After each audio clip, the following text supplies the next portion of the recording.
ఈ ఒక్క మొక్క వినండి. నా ఫ్యామిలీ మీకు విన్నారు, అయినా మళ్ళొకసారి గుర్తు చేస్తాం.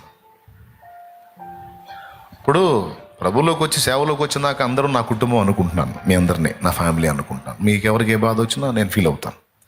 మీరు ఏడిస్తే నేను ఏడుస్తాను, మీరు నవ్వితే నేను నవ్వుతాను. మీరు సంతోషంగా ఆనందంగా అన్నా అనుకుంటూ వస్తే నేను కూడా హ్యాపీగా ఫీల్ అవుతాను. అన్నా అని ఏడ్చుకుంటూ వస్తే నాకు బాధ కలిగింది. అంటే నా ఫ్యామిలీగా మిమ్మల్ని నేను తీసేసుకున్నాను. అయితే ఇదంతా లేనప్పుడు చిన్న కుటుంబం నాది. ఆ కుటుంబం పరిస్థితి ఎలా ఉందంటే, చిల్లులు పడ్డ పడవ సముద్రంలో మునిగిపోయే పరిస్థితిలో ఉన్నట్టు నా ఫ్యామిలీ అలా అయిపోయింది. ఈరోజు మీ కుటుంబం కూడా, మీలో కొంతమంది కుటుంబాలు అలానే ఉన్నాయి. చిల్లులు పడ్డ పడవ సముద్రంలో మునిగిపోయినట్టుగా అట్లా మునిగిద్దా లేచిద్దా, మునిగిద్దా లేచిద్దన్న మీమాంసలో ఉన్నాయి. అందరూ కదిలిస్తే ఏడుస్తున్నారు, బాధపడుతున్నారు, నిట్టూరు పీడిస్తున్నారు, కృంగిపోతున్నారు, అన్నీ ఉన్నాయి. సరే, దేవుణ్ణి నమ్ముకున్నాం. దేవుణ్ణి నమ్ముకోవడానికి మొదటి అడుగు నా చేతే దేవుడు వేయించాడు. ఫస్ట్ నిజమైన దేవుణ్ణి తెలుసుకోవటానికి నాకే అవకాశం దక్కింది. అది కూడా ఎందుకంటే ఆ ఫ్యామిలీని గురించి ఒక కలత ఉండింది నా గుండెల్లో.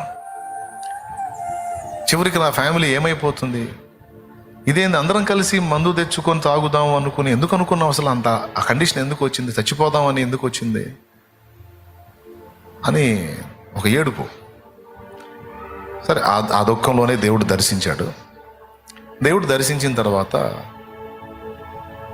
కుటుంబ సభ్యులందరూ కాదు, నా కర్తవ్యం ఏంటో నేను ఆలోచన చేశాను. ఆలోచన చేసి మనిషిని మిగిలిన కుటుంబ సభ్యులందరినీ బ్రతిమలాడుకొని ఒక్కొక్కరికి నచ్చజెప్పి దేవుని గురించి పరిచయం చేసి, ఇప్పుడు ఫ్యామిలీ మెంబర్స్ దగ్గర మనం ఫీలింగ్స్ ఇస్తూ ఉంటాం, అహం ప్రదర్శిస్తాం. బయట మనుషుల దగ్గర తగ్గించుకుంటాం, కానీ ఇంటి వాళ్ళ దగ్గర తగ్గించుకోం. కొంచెం అహం గట్టిగా అడ్డుపడింది. కానీ దేవుడు చెప్పినట్లు బాధ్యత తీసుకుంటే మరి విరిగిపోవాలిగా. కాబట్టి అందరినీ కలిపి ప్రార్థన చేయించడం మొదలుపెట్టాం. నేనే బాధ్యత తీసుకున్నాను. రోజు దినమంతా కష్టపడటం, సాయంత్రానికి అందరూ స్నానం చేయటం. ఇక నేనే పిలుస్తాను, రండి ప్రార్థన చేద్దాం, రండి దేవుని వేడుకుందాం రండి అని. అలాగున్న ప్రార్థన చేయటం మొదలుపెట్టి ఎవరు వచ్చినా రాకపోయినా ఎవరి మీద ఏ ఫీలింగ్ పెట్టుకోకుండా, ఇప్పుడు సహజంగా 2-3 రోజులు పిలిచి 4వ రోజు మళ్ళీ పిలవాల్సి వచ్చిందనుకో, కుటుంబం బాగుపడాలన్న ఆలోచన నాకుంది, మీకు లేదా? రోజు పిలవాల బొట్టు పెట్టి నేను మిమ్మల్ని వచ్చి మోకాళ్ళు వేయాలని తెలియదా? ప్రార్థన చేయకపోతే ఎట్లా అని కూడా అనలా. వచ్చిన వాళ్ళు మోకరింపు చేశాను, రాని వాళ్ళు వదిలేశాను. ఫలానా ఆయన రాలేదు అంటే బాగాలేదేమో లేదు, తర్వాత వస్తాడు, మనం మోకరిద్దాం రండి, ఇద్దరు చాలు, అంతకంటే ఎక్కువ ఉన్నాంగా మనం.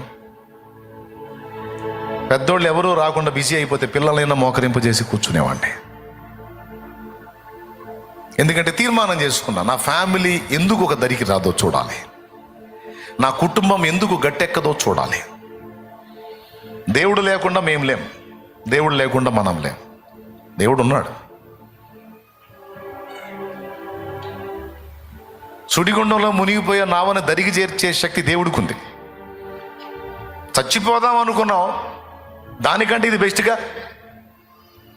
కాబట్టి దేవుని పాదాలు పట్టుకుందాం చావటం కంటే అని నేనే ఆ విషయాన్ని తీవ్రంగా తీసుకొని మొదలుపెట్టి ఆ ప్రార్థన చేయటం, ఆ మోసే పాత్ర తీసుకున్నాను. నా ఫ్యామిలీలో ఈ గొడవ అంతా ఎందుకు, సింపుల్గా చెప్పాలంటే మోసే పాత్ర తీసుకున్నాను.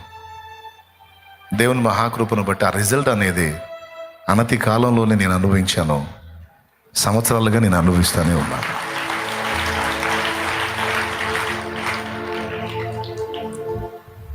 కుటుంబంలో ఎవరో ఒకళ్ళు అట్లాగా నడుం కట్టి చిత్తశుద్ధి కలిగి ఫ్యామిలీని ఒక కొలిక్కి తెచ్చుకోవాలనే భారంతో స్త్రీ అయినా పురుషుడైనా నడుం కట్టాలి.